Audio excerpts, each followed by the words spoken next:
This time of year, inspiration is everywhere. The temperature is finally dropping, and I don't know, I think I just really love being in the kitchen, especially during the fall.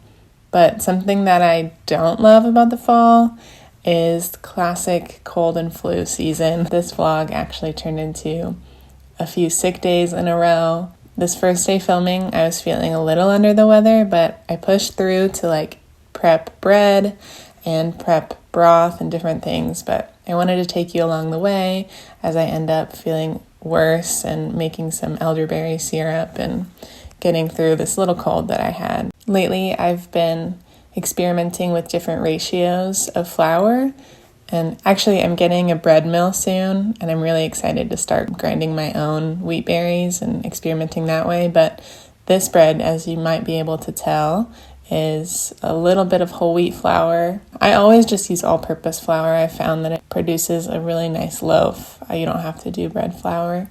But I figured I would just show the full footage of me shaping my bread because sometimes people like to see it.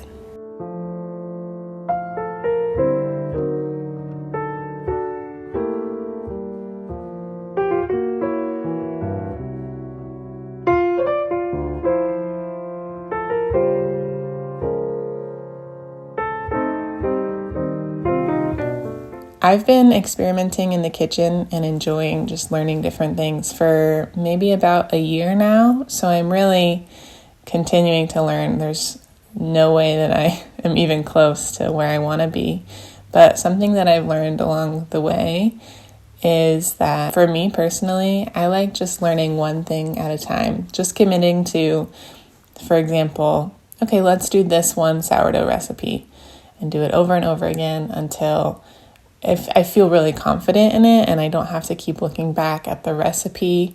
That's when I know that I'm ready to move on to my next thing.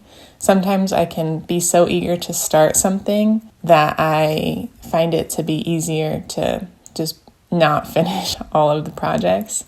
So going one by one and learning them until I've kind of memorized the process makes it much easier, at least for me, to keep learning.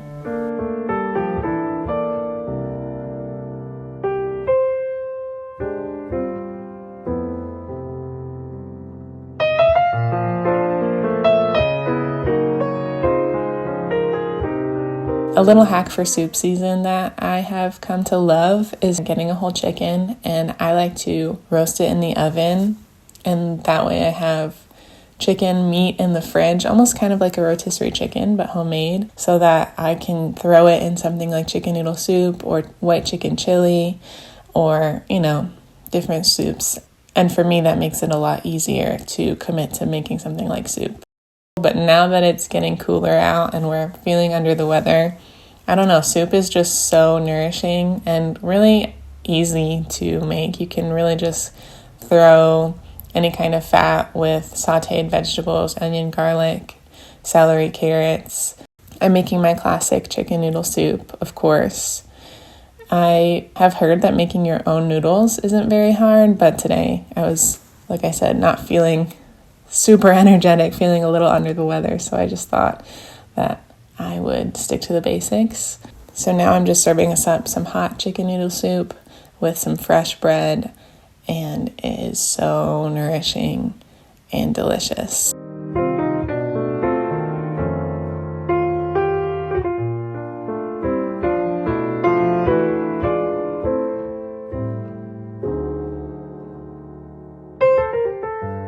So for my elderberry syrup, I combined 2 cups of dried elderberries with 4 cups of cold water, 4 cinnamon sticks, 3 tablespoons of dried ginger root, and 3 to 4 pieces of astragalus root. And then I brought it to a boil in my pot. Once it was boiling, I brought the heat down and let it simmer for about 30 minutes. Then I removed it from the heat completely after that and just let it cool and sit for 1 hour. And then after that, which is what you're seeing me do here, I strained it with my cheesecloth and I added some lemon juice and some honey. And after I mixed that all together well, I stored it in my fridge, and it actually helped so much to kick the cold.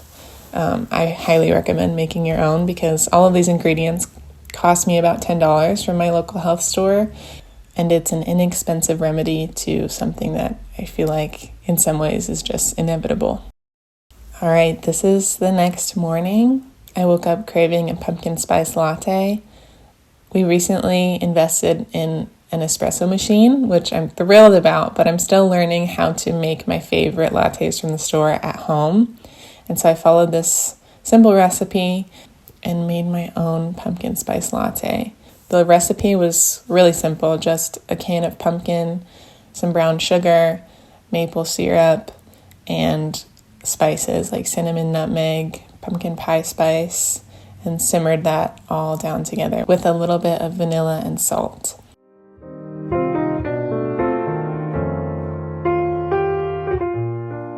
So this morning I had my coffee alongside my elderberry syrup. And then I got started on my favorite bagel recipe of the season, which is orange cranberry bagels. This combination is so nostalgic for me. I could eat like 8 of these at a time. So I start by, in my recipe, which I will link the recipe that I use down below. I think it's from Farmhouse on Boone, but basically I omit the water for fresh squeezed orange juice. And in the future, I think I would even zest an orange to bring out that flavor more. And then I just go along with the recipe. I add my starter, I add my flour, I add my salt, and eventually my cranberries. A nice warm bagel with butter or cream cheese is such a treat.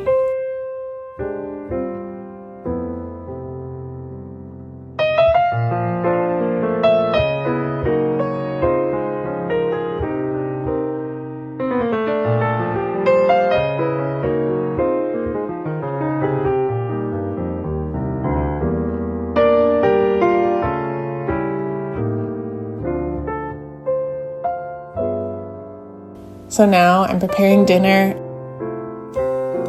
I wanted to make something nutrient dense because I really wanted to kick my cold, but actually there wasn't a lot in my fridge at this point, and so I'm making a soup that I've never made before.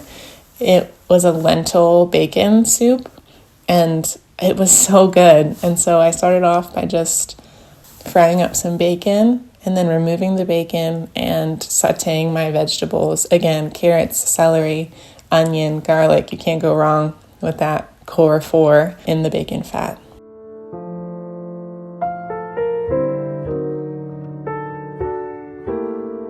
Then I added my favorite spices. I really like turmeric for soups. I like cumin for soups. Obviously salt and pepper. And I think I added some ginger here as well, and maybe some curry powder just to give it a little bit of spice. But you can really add whatever you want. And then I added my washed lentils and just let it simmer for 30 minutes, and then added the bacon back in.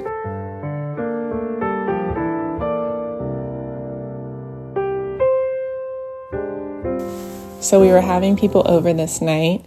They were all actually meeting outside around our fire. And so I wanted to serve the rest of the bread that I made along with one of my favorite seasonal treats, which is homemade maple butter, which is so easy. You combine a good quality butter with maple syrup. You can add vanilla and salt and mix it up. It is phenomenal. It really just takes the bread to the next level.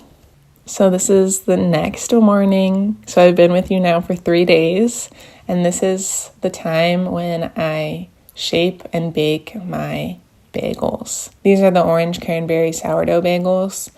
And I think if you have a sourdough starter and if you'd want to start one project, bagels is the way to go because they are so easy. And even if you mess them up, like I kind of messed them up here, they still taste so good.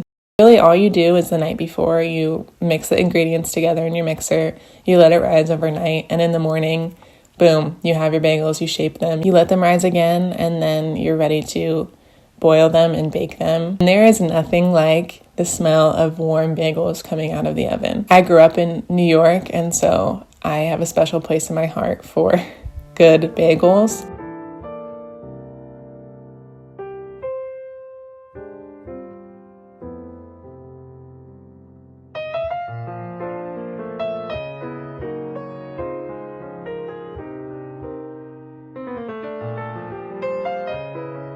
So even though these were the foods that I made on my series of sick days, you can really make these. These are so versatile for fall. There is so much that you can do with the fall flavors that are in season right now. And so this is just a little tiny taste of what life in my kitchen looks like this month. If you're feeling under the weather, maybe this gives you some inspiration to take care of yourself the best that you can. Thank you so much for joining me on my first video like this. I'm learning that I really enjoy documenting the process of what being in my kitchen is like for me, and I love watching other people in their kitchens. And so if you liked this video and want to see more, feel free to subscribe and let me know in the comments what you'd like to see from me. But I will see you soon, and thank you for joining me in my kitchen.